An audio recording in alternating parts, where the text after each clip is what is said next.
Hi everyone, welcome back to my channel. I'm Steph and today we are doing a ranking book tropes video. I saw a bunch of other booktubers doing this. I'll try to link the first one down below if I can find it, but basically there's like this website where you can rank things and you can do it with like anything you want. So I made my own template with a bunch of tropes that are like often repeated in romance books. So I thought it'd be fun to show you guys my rankings and why I ranked them, what I did. Interruption before we get into today's video to quickly mention today's sponsor, which is Book of the Month. I'm so excited to show you what books I got this month. So if you're not already familiar, Book of the Month is a super popular and fast-growing book service for readers, and their mission is to promote new and emerging authors and help readers discover what books they love. So basically their team vets hundreds of books every month and then gives their readers a choice from a curated selection of new and early release titles, so you can spend more time reading and less time researching. And Book of the Month is risk-free, so you can skip any month, anytime, and not be charged. Plus they have the best price for new release hardcover fiction books. Like, you can literally get your first book for only $9.99 using my discount code, which I'll put on the screen. So I'm so excited to show you what books I got. So this is the box it comes in, and I got the book The Heart Principle by Helen Huang. She wrote The Kiss Quotient and The Bride Test, and I love The Kiss Quotient so much. This is her new release. Can't wait to read this one. Then I got Damnation Spring by Ash Davidson. This looks very interesting. I love the cover. They always have such pretty covers on the Book of the Month books. This cover, again, The Inheritance of Orquídea Divina. I don't know if I said that right, but this cover, oh my gosh. Not a Happy Family by Shari LaPena. The description: in this family, everyone is keeping secrets, even the dead. And last but not least, I got Once There Were Wolves by Charlotte McConaughey. I'm so excited about the books I got this month, especially The Heart Principle. Thank you so much, Book of the Month, for sponsoring today's video. So I have my computer right here, and I'm just gonna screen record myself doing this. Okay, so here is the screen we're looking at. From top to bottom, we have God Tier, which is gonna be like my all-time favorites. I actively look for these books and try to seek them out. Then we have Love. Like, if it's in a book, I'll probably love it. Like, just as it sounds, I like it, nothing crazy. It could go both ways. And then totally depends on the book. Some books I'll love it, some books I hate it, or it's just like I have no opinion on it. It's fine if it's there, it's fine if it's not. And then Avoid is tropes I hate or actively avoid. If I hear a book has that trope, I immediately bump it down on my TBR because I'm not excited for it. And then here at the bottom we have, I think there's 29 different tropes that I could come up with. So I'm just gonna rank all of them. Let's get started. I'm going to start from the very beginning. Teacher student. This is one that I avoid. I hate teacher student. I just don't like the power dynamic. I don't think I've ever read a teacher student book that I've enjoyed. I have a few teacher student books on my TBR that a bunch of people have recommended me, and the reason I've never read them is because I actively avoid it because I usually end up hating it. It just does not feel right. Then I have forced proximity. Forced proximity is definitely gonna go on Love. I love when two characters have to be around each other even though they don't want to. So I love a good enemies to lovers with forced proximity, because then it's like they're always around each other and the tension is brewing and you get to see them around each other all the time. Like, they're never really apart because they're in forced proximity. So I'm definitely gonna put that in Love. Okay, then Bad Boy, Good Girl. That is definitely a God tier for me. I just am a sucker for the cliche bad boy, good girl story. I feel like they're always so similar and so cliche, but so good and entertaining. There's something about a bad boy that I love and have a soft spot for. So don't blame me. Blame the staying up all night reading Wattpad fan fiction during my prime developmental years. That's the reason that that's up there. I blame it on that. Next is mafia romance. This is something I've recently been getting into. I'm gonna go with all the mafia books I've read I've actually really liked, but the trope itself I would prefer not to read. Like, something about the patriarchal, male-dominated, girls have no say in anything. I just don't love that. I won't avoid it, but I definitely won't go out of my way if I hear something's a mafia romance. But I've recently been getting into it and I've liked the ones I've read, but I just don't like how the women are treated. Grumpy Sunshine is going God tier, guys. I love Grumpy Sunshine. I feel like Grumpy Sunshine, Bad Boy, Good Girl kind of go together. I love a good Grumpy Sunshine moment. Something about the guy finally starts seeing the light and the goodness in the world once he meets the heroine. Oh my god, I love it so much. A lot of my favorite couples of all time are Grumpy Sunshine. That's definitely God tier. If I hear a book is Grumpy Sunshine, I'm like, oh, reading that soon. Bodyguard romance. I love bodyguard romance. I've read a few. Something about falling for your protector and then they're hesitant because it's their job. I love them. I really do. Right person, wrong time. So I kind of associate right person, wrong time with second chance romance. It didn't work out the first time. Maybe they'll work out again, or maybe it doesn't have a happy ending. I'm gonna go with because I'm gonna go over here to right person not enough time, because I love that, and I put those as two separate tropes because right person wrong time to me is like the happy ending, and then right person not enough time is like when one of them is sick or there's something keeping them apart permanently and they don't get a happy ending. I love pain and crying in books, and right person not enough time is one of my favorite kind of books. Like, so many of my favorite books are right person not enough time, just because I feel like they're so impactful. But right person wrong time, like, they do end up finding their way back to each other. It's like good, like I like a good second chance romance, but it's nothing special to me. Only one bed trope. Don't hate me, but it's only gonna go to like. I know this is like god tier for a lot of people, but I often find it really forced and cliche. Like, I feel like the author tries to put it in because they know people like it. Like, I really like when the two characters fall asleep on opposite side of the bed and then they wake up like all like cuddling and intertwined with each other. I think it's so cute. But telling me that it's one bed trope is not gonna make me go pick up a book just because I know it's in there, just because it's like such a quick moment and then it's over with. Love at first sight, immediately avoid. I hate insta love. I despise love at first sight, insta love, any of that. Love triangle, avoid. I hate love triangles unless they're done right. A love triangle book that I loved was Serenading Heartbreak by Ella Fields, because there's no cheating involved. It's kind of a well-written love triangle. But if I hear a book is a love triangle, like The Selection, I hated the love triangle in The Selection, especially when one of the guys is like, or one of the characters is the obvious good choice and they keep going back to the wrong person. You're like, what is the point? Like, it feels like you're just stalling at this point. Fake dating, god tier. Fake dating is one of my all-time favorite tropes. I'm planning a fake dating recommendation video coming soon. I love it so much. Them having to be together and fake being together, and then slowly they're like, oh my god, are we faking? Are we not faking?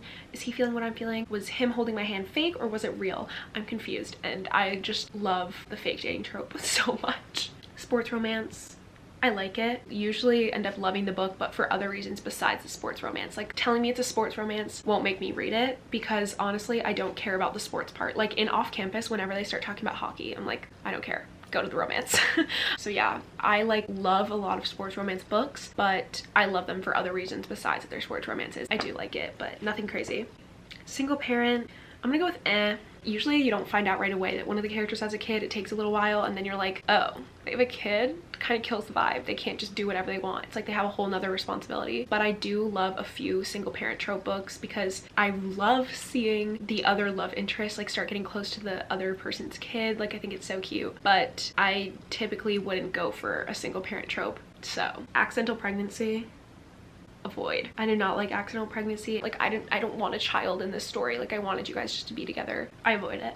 Bully romance, don't hate me for that. I know a lot of people love bully romances. Like, Penelope Douglas writes a bunch of bully romances and I've read them, but not my favorite. I like enemies to lovers, but bully romances sometimes take it too far. Like, they'll literally be harassing you and like making fun of you for having dead parents, and then the next chapter they're like making out and you're like, what? Like, have some standards. Sometimes it just goes a little too far for me and I find it annoying, like the back and forth and the hooking up and then hating each other, and usually they're bullying them because they're in love with them, and I'm like, okay, this is just immature. I won't avoid a bully romance, but I won't actively seek one out. Brother's best friend. Hopefully my brother's not watching this. I'm just kidding. I love the brother's best friend trope. The forbiddenness, the secrecy, the brother like finding out, the drama, the betrayal, everything, and like the tension between them. The whole book usually building up while the brother and him are hanging out, and then they're always around each other, but like he knows she's forbidden, but then he's protective of her. Oh my god, I love brother's best friend. Friends with benefits to lovers, I'm gonna go because there's some books where people hook up in the beginning and then they end up falling for each other, and then there's some books where they like make an agreement to be friends with benefits, so it's like very broad. I prefer an emotional connection before a physical connection, so I'm gonna go with only if it's done right. Ugly Love is one of my favorite books, and that's friends with benefits to lovers, so that just says a lot of this tier ranking. It could be an and one of my all-time favorite books. Workplace romance, I'm gonna go with like, because I do like it because it is forced proximity, but there's also the work element, and like sometimes they're competing for a same job title, and there's a like rivalry aspect, and I like it. I really do like a workplace romance, but I'm not like crazy about it where I like need the workplace vibes and the workplace romances. But yeah, I do like them. Like The Hating Game, Spanish Love Deception, amazing. Enemies to lovers, you already know You already know enemies to lovers is god tier. I'm really picky with my enemies to lovers though. I need my enemies to lovers to be slow burn, actual hatred, for a reason they hate each other, and then it's a slow development into friendship to lovers. I don't like when they're enemies for no reason, or they're enemies for like 4 chapters, and then in chapter 5 they're confessing all their feelings and love for each other, opening up to each other. I need my enemies to lovers to be done right, and when it's done right, it is absolutely god tier. Okay, strangers to lovers. I feel like this is like very general and broad. I feel like so many books fall under strangers to lovers, so I'm gonna go with love, because I feel like a strangers to lovers book is never just strangers to lovers. Like, it has other tropes thrown in there. Like, I like that it feels very realistic and natural, so that's why I put it in the love category. Childhood friends to lovers, god tier. I love childhood friends to lovers. One of my all-time favorite tropes, especially if one of the characters has been in love with them since they were kids and it's only further developed over time, and then the other one comes to a realization. I just love it so much. I will actually seek out books that are childhood friends to lovers. Slow burn, I'm going into love, because sometimes slow burn is too slow and sometimes slow burn is perfect. When it's too slow and there's too much filler and it feels like they're just trying to make you wait, I get annoyed and bored. But when it's a slow burn that is done with so much angst and like things that keep you wanting to read, because they have little moments like every chapter, just like the slightest thing in like every chapter, but it's so tiny, but it keeps you holding on. But like, if the slow burn is done in a way where the characters just aren't together the entire book until the very end and they have no interaction, yeah, that's not the slow burn for me. Friends to enemies to lovers. I'm going with like on this one, because friends to enemies to lovers is usually because of a miscommunication trope. The friends had a falling out because of a miscommunication and they end up hating each other for no reason, and then they reunite and they realize they hate each other for no reason because they actually finally talk about it after years of hating each other, and then they're like, oh, it was miscommunication that whole time. Well, I've always been in love with you and I love you, and then they're together. And I hate the miscommunication trope, and I feel like friends to enemies to lovers always has miscommunication trope, so that's why I'm only putting it in like instead of love. If it's a great second chance romance, then I love it, but generally I'm putting it in like. Age gap.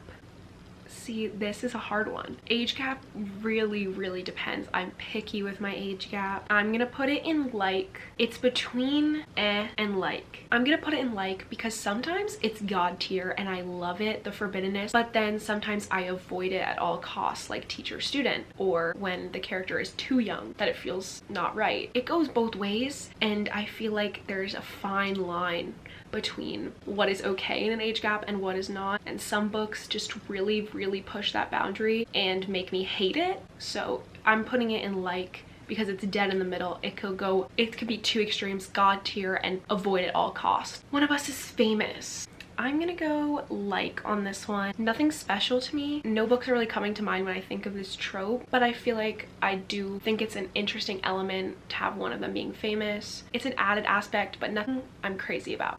I hate everyone in the world but you. That's the fastest god tier I've ever put up there. I have an entire video on this and I'm planning on another one because I've read so many since then. I love this trope so much. I don't love when the guy is actively rude and disrespectful and violent towards everyone, but if he's cold and standoffish and closed off to everyone except for the main girl, I absolutely love it. Like when he only opens up for her, it's amazing. Okay, friends to lovers, when they meet when they're older, so it's not childhood friends, it's just regular friends. I'm gonna go love. Basically same as childhood friends to lovers, just less years of pining, but I love it all the same. And last but not least, good boy, bad girl, god tier. I love it. It reminds me of Archer's voice. I love that trope. I've been looking for so many. If you have recommendations for good boy, bad girl, please let me know. Something about the innocent boy will always get me right in the heart. I love it so much. It is definitely god tier and something I look for all the time, so please give me recommendations for it. And there we have it. That's my tropes all ranked. Wow, I hope you guys enjoyed. This video was so fun to film. Thank you for watching. If you want to follow me on my other social medias, they're all linked down below as always,